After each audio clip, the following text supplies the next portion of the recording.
A me non interessa qual è il modello, qual è la cosa che fa più comodo al PD, a me interessa qual è il modello che fa più comodo agli italiani.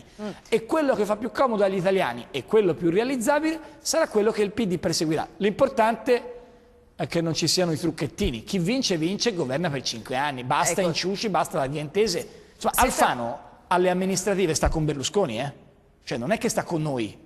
E quindi di conseguenza Alfano è parte del centrodestra. Quindi va tutto bene, noi siamo molto contenti se Alfano è disponibile a una legge elettorale, se Berlusconi è disponibile, se la Lega è disponibile, se è il Grillo. Io ho ridetto a Grillo, scusate, amici del 5 Stelle, volete fare una cosa seria? Facciamo una riduzione di 1 miliardo di euro dei costi della politica. E mi dicono di no perché non vogliono, però secondo me anche nei 5 Stelle qualcosa sta accadendo, vedrà che ne vedremo delle belle nelle prossime settimane. Perché cosa pensa che vedrà? Che penso che stia aprendosi una discussione vera. Lì tanti italiani hanno detto voto Grillo per cambiare.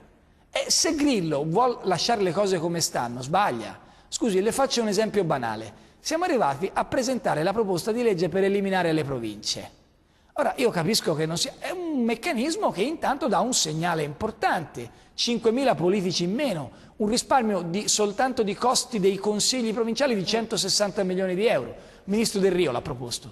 E questi di 5 Stelle sono usciti dall'aula facendo ostruzionismo agli ordini di Capitan Brunetta, perché si entra, si esce, lo dava il gruppo di Forza Italia. Perché un movimento come 5 Stelle, che dice anche delle cose molto giuste in alcuni casi, che ha fatto delle battaglie sacrosante contro gli affitti d'oro, contro le slot machine, su una cosa del genere non lavora nell'interesse degli italiani? Ecco, su tutte queste questioni, secondo me bisogna essere molto trasparenti agli occhi della gente, far vedere le nostre proposte e poi vediamo.